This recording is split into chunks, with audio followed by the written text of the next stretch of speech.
1. Damon John, founder of FUBU, Shark Tank investor. Background: grew up in Queens, New York, raised by a single mom. Struggled in school due to dyslexia. How he succeeded: started sewing hats at home and selling them on the street. With $40 and a sewing machine, he built FUBU, for us, by us, into a multi-billion-dollar streetwear brand. Later, he became a savvy investor on Shark Tank, helping other entrepreneurs grow. Net worth: $350 million from the streets of Queens to the stage of Shark Tank. Damon John's story is the ultimate hustle-to-success tale. Growing up with dyslexia and raised by a single mom, the odds weren't exactly in his favor. But here's where it gets interesting. With just $40 and his mom's sewing machine, Damon started making hats in his living room. Not just any hats, these were the beginnings of FUBU. For us, by us. A brand that would revolutionize streetwear. What started as selling hats on the streets turned into a fashion empire worth billions. Today, Damon sits on Shark Tank with a net worth of $350 million, investing in entrepreneurs who, just like him, have big dreams and the determination to make them real. Talk about turning thread and needle into gold. Now that's what I call the American dream, stitched one hat at a time. 2. Duwan Chang, founder of Forever 21. Background: Korean immigrant who worked as a janitor, gas station attendant, and coffee shop cleaner. How he succeeded: opened a small clothing store in Los Angeles with his wife. Focused on trendy, affordable fashion for young people. Built Forever 21 into a global fast fashion powerhouse. 4. Chris Gardner, entrepreneur, author of The Pursuit of Happiness. Background: homeless single father in San Francisco, living in shelters with his young son. How he succeeded: landed an unpaid internship at a brokerage firm while working multiple side jobs.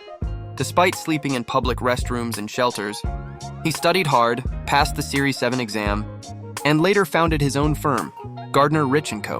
Net worth the $70 million. Let me tell you about one of the most inspiring rags to riches stories you'll ever hear. The incredible journey of Chris Gardner. You might know him from the movie The Pursuit of Happiness, but the real story is even more remarkable. Picture this: San Francisco in the early 1980s. A man and his toddler son are sleeping in subway station bathrooms, church shelters, and sometimes even under his desk at work. That man was Chris Gardner, a single father who refused to give up on his dreams despite having literally nothing. What makes Gardner's story so powerful is that he didn't just face one or two obstacles, he faced them all at once. No home, no money, no formal education, and a young son to take care of. But here's where it gets interesting. Instead of viewing his situation as a dead end, Gardner saw it as a starting point. He managed to land an unpaid internship at Dean Witter Reynolds, a prestigious brokerage firm. Now think about that for a moment. An unpaid position while being homeless with a child to feed. Most people would say that's impossible. But Gardner didn't just make it work, he excelled at it. During the day, he would work at the firm, wearing the one suit he owned, making hundreds of cold calls, learning everything he could about the financial markets. At night, he'd scramble to find safe places for him and his son to sleep, often spending hours on public transportation just to have a warm place to rest. But here's the twist in the story. While living this seemingly impossible life, Gardner studied for the Series 7 exam, one of the toughest tests in the financial industry. He passed it on his first try, beating out many of his colleagues who had fancy degrees and stable homes. That determination paid off. Gardner not only secured a full-time position, but eventually founded his own firm, Gardner Rich & Co. Today, his net worth is estimated at around $70 million. But perhaps the most powerful part of his story isn't the money. It's the fact that he never used his circumstances as an excuse. His journey from sleeping in bathroom stalls to becoming a multi-millionaire philanthropist shows us that our current situation doesn't define our potential. As Gardner himself often says, "The cavalry ain't coming. You've got to do this yourself." This isn't just a story about getting rich. It's about maintaining dignity, never giving up, and showing your children that anything is possible through hard work and determination. Chris Gardner's story reminds us that sometimes the hardest circumstances can be the foundation for the greatest success stories. 4. Tyler Perry's now worth $1 billion once couldn't afford a roof over his head. Let that sink in for a moment. But here's where it gets interesting. Despite having nothing, Tyler took every penny he had, about $12,000 in savings, and breakthrough is waiting just on the other side of what feels like failure. You just have to be brave enough to keep going. 5. J.K. Rowling, author of Harry Potter. Background: divorced single mother living on welfare in the UK. How she succeeded, wrote Harry Potter in cafes while her daughter slept beside her. Rejected by over a dozen publishers before Bloomsbury took a chance. The Harry Potter series became a global publishing and movie phenomenon, transforming her life overnight. Net worth: $1 billion. Imagine being so broke that you can't even afford to heat your apartment. You're a single mom, living on welfare and battling depression. This was J.K. Rowling's reality in the early 1990s, long before she became one of the world's most successful authors. Picture this: a young woman sitting in an Edinburgh cafe nursing a single cup of coffee for hours, scribbling in her notebook while her baby daughter sleeps peacefully beside her. That woman was Joanne Rowling, crafting what would become the magical world of Harry Potter. But her journey wasn't magical at all. After her marriage failed, she found herself at rock bottom, a single mother with no job, no money, and a manuscript that nobody seemed to want. Publishers? They slammed their doors in her face. Not just once or twice, but over a dozen times. This children's book is too long, they said. It's too complex. It won't sell. But here's where persistence meets destiny. In 1997, a small publishing house called Bloomsbury decided to take a chance on her story about a young wizard. Their initial print run? Just 1,000 copies. Half of those went straight to libraries. Nobody, not even Rowling herself, could have predicted what happened next. Harry Potter didn't just become a book, it became a phenomenon. The series has sold over 500 million copies worldwide, been translated into over 80 languages, and spawned a multi-billion-dollar movie franchise. That struggling single mom transformed into a literary icon worth approximately $1 billion. But perhaps the most powerful magic in Rowling's story isn't about wizards or wands. It's about how she refused to give up when the world seemed determined to write her off. She once said, "Rock bottom became the solid foundation on which I rebuilt my life." Think about that the next time you're feeling defeated. Sometimes the darkest moments are just the beginning of your brightest chapters. After all, even Harry Potter had to live in a cupboard under the stairs before he discovered he was destined for greatness. 6. Oprah Winfrey. Background: born to a teenage single mother in rural Mississippi, raised in extreme poverty, and faced repeated abuse. How she succeeded.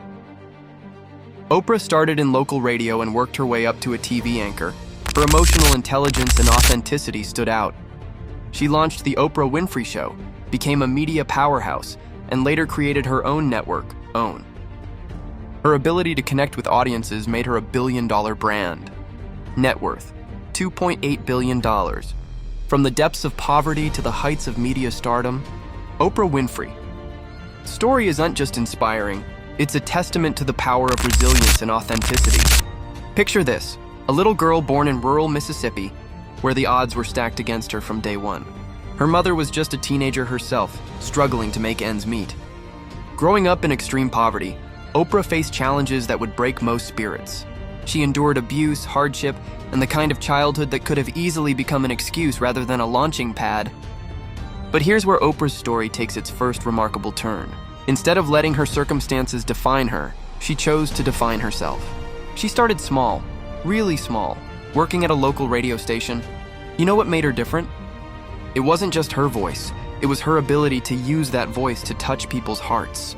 Her journey to television wasn't handed to her on a silver platter. She worked her way up, step by step, until she landed a position as a TV anchor. But it wasn't just about reading the news. Oprah had something special. She had this incredible ability to connect with people, to make everyone feel like she was talking directly to them, sharing their joys, understanding their pain. Then came the game changer, The Oprah Winfrey Show. This wasn't just another talk show, it was a revolution in daytime television.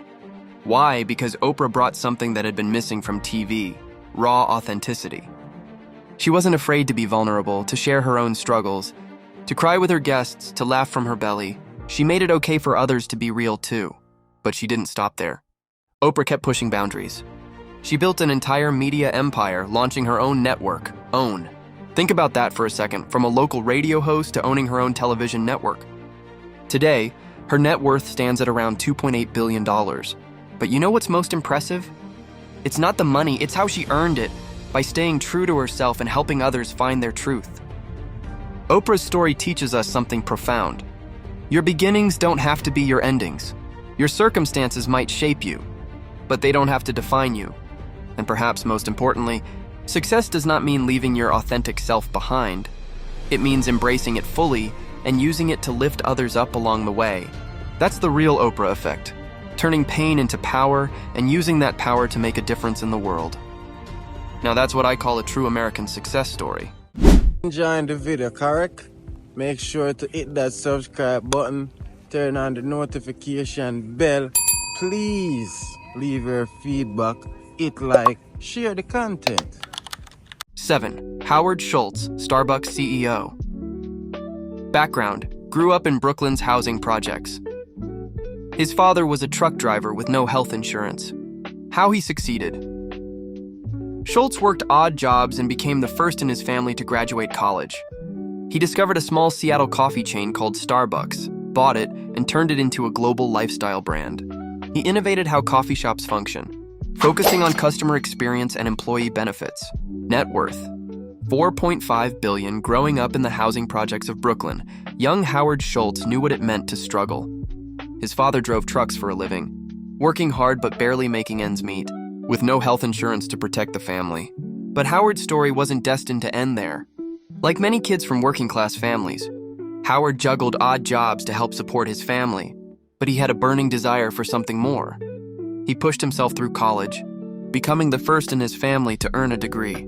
Little did he know that this achievement was just the beginning of an incredible journey.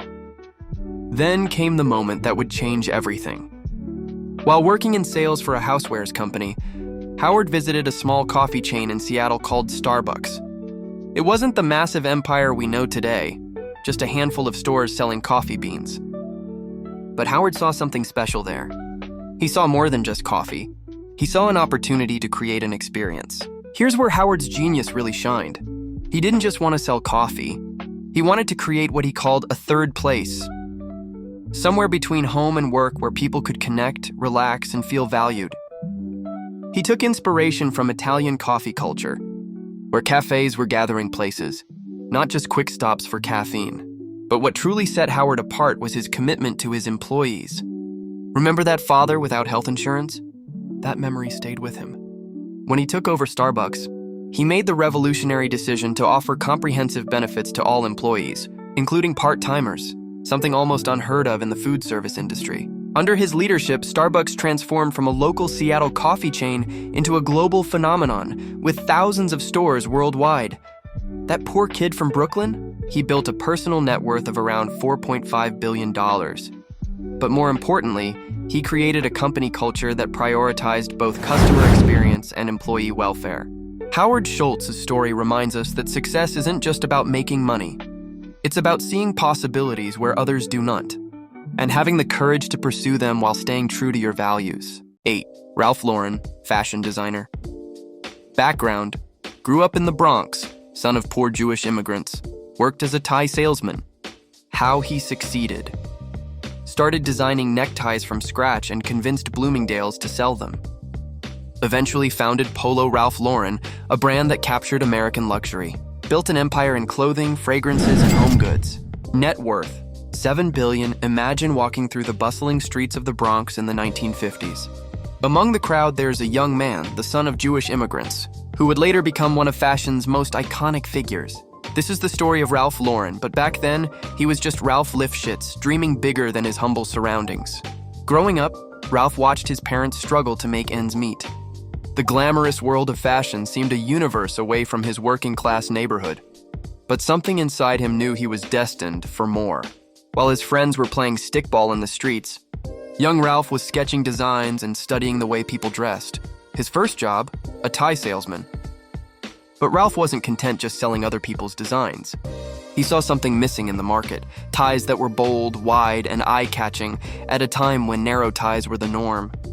With no formal fashion training, he started creating his own neckties, literally working from a drawer in the Empire State Building.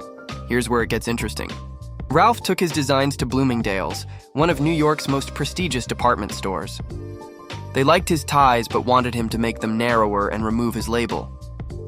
Most people would have jumped at the chance, but Ralph did something remarkable. He refused. He believed in his vision so strongly that he walked away from the deal. And guess what? 6 months later, Bloomingdale's came back. This time, they wanted his ties exactly as they were, with his label intact. This was the beginning of what would become Polo Ralph Lauren, a brand that would redefine American luxury. But Ralph didn't stop at ties. He built an empire that expanded into clothing, fragrances, and home goods. He didn't just sell clothes. He sold the American dream, the fantasy of a sophisticated, luxurious lifestyle that anyone could aspire to. From polo shirts to evening wear, each piece told a story of elegance and success. Today, Ralph Lauren's net worth stands at around $7 billion, but his true legacy isn't in the numbers. It's in how a kid from the Bronx, armed with nothing but determination and an eye for style, transformed the fashion industry. He proved that sometimes the most powerful tool you have is the courage to stay true to your vision, even when others doubt you. His story reminds us that success isn't just about talent or opportunity. It's about having the audacity to dream big and the persistence to turn those dreams into reality, one stitch at a time. 9. Leonardo Del Vecchio, founder of Luxottica, Ray-Ban Oakley. Background: grew up in an orphanage in Milan after losing his father early. How he succeeded: started as an apprentice in a tool shop. Launched Luxottica, which became the world's largest eyewear company, owning Ray-Ban, Oakley, and licensing Armani, Chanel, and others. Net worth: before his passing, $24 billion, from humble beginnings in an orphanage to becoming one of the world's most successful business tycoons. Leonardo Del Vecchio's story is a testament to the power of perseverance and vision. Imagine being born into post-war Italy, losing your father at a young age, and growing up in an orphanage in Milan. This was Leonardo's reality. His mother, struggling to support her children, made the heart-wrenching decision to send him to an orphanage when he was just 7 years old. But Leonardo refused to let his circumstances define his future. At the tender age of 14, he began working as an apprentice in a tool shop, where he learned the intricate skills of metalworking and design. During the day, he worked tirelessly at the shop, and at night, he attended design school, determined to build a better life for himself. In 1961, at the age of 25, Leonardo took a bold step.